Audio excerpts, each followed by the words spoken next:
Now we have our weekly look at the top 3 films at the box office. Try to fit in, will you, Freddie? I'm getting tired of finding you a new place to live every 90 days. Can I rely on Coming in at number 3, the action comedy The Family. The film starring Robert De Niro and Michelle Pfeiffer earned $7 million in its second weekend. The film has grossed $25.6 million on a budget of $30 million. I went into that place to get our son back, and something evil followed me. Insidious Chapter 2 fell to number 2 with $14.5 million in its second week. The horror sequel has made a worldwide gross of $65.4 million from a budget of just $5 million. He's got your baby. I don't understand what any of this means. They said he ran. They said he tried to get away. I don't understand why he would try to run away. And the highly anticipated kidnapping tale Prisoners took the top spot this weekend, taking in $21.4 million in its opening.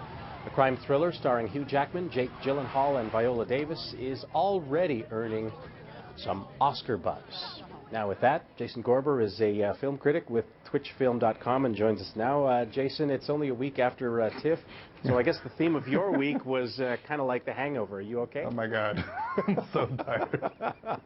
So many movies. I'm surprised you're here. I topped out at 66 films. Only? Why'd you scale back, man? You know, it's what can you do? Prisoners! Yes, so does it... With a lineup like this, okay, you got Hugh Jackman and Jake Gyllenhaal. How can you go wrong? Well, you could go wrong, and it doesn't go wrong. It's actually a really terrific movie. What's more sort of pleasing to me is that it's a film directed by Denis Villeneuve, who's an amazing director out of Montreal, well, out of Quebec anyway, who now lives in Montreal. Absolutely astonishing talent.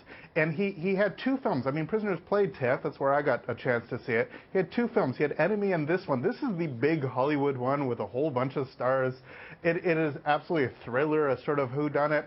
It's about 20 minutes too long, and it just needed a little bit of dialing back, and it would have been amazing. I don't mind long films, but when the film sort of overstays its welcome, it doesn't really gel. But look, there's a lot to love about this film. It's incredibly beautifully shot by Roger Deakins, who's one of the best cinematographers that has ever lived.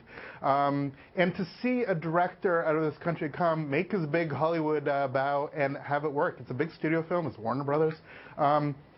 It absolutely shows that we have a real talent that's coming out of this country, and I'm extremely excited that it's doing as well as it's doing. Again, we shouldn't be so surprised with talent such as this.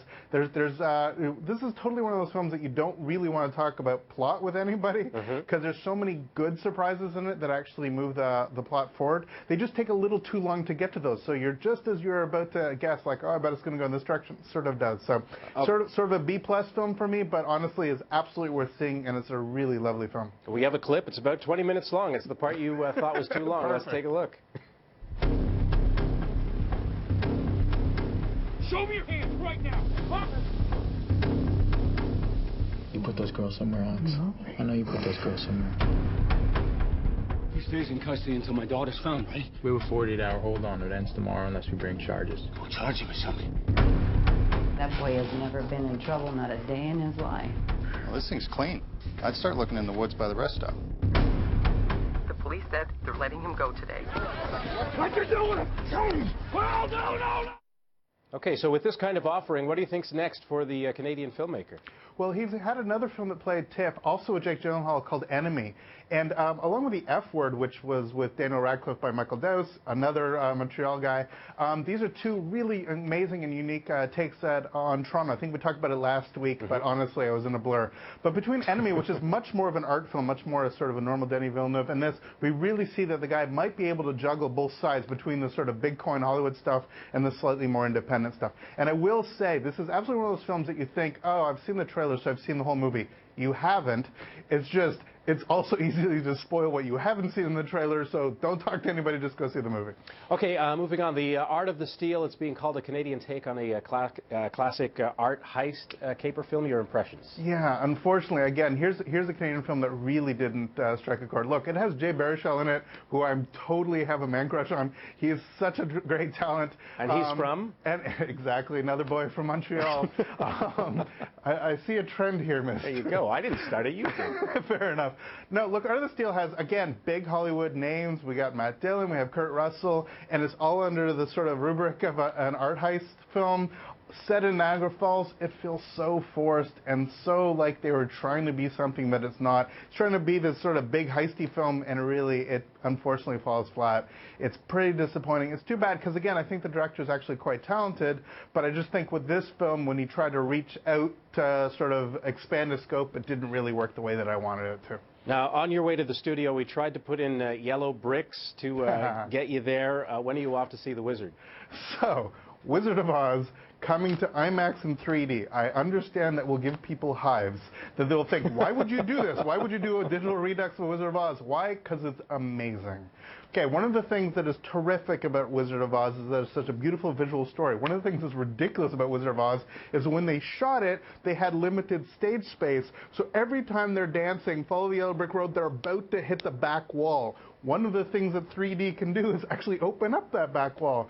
It is a beautiful digital restoration, and in 3D it opens up the world of Oz tremendously.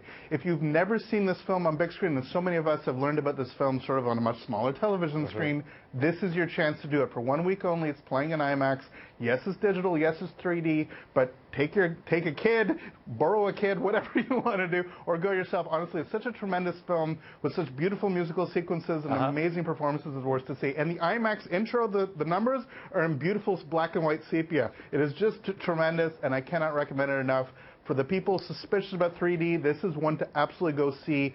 The restoration is incredible. Jason, thank you very much, and have a good week at the movies. Thanks, Scott. All the best.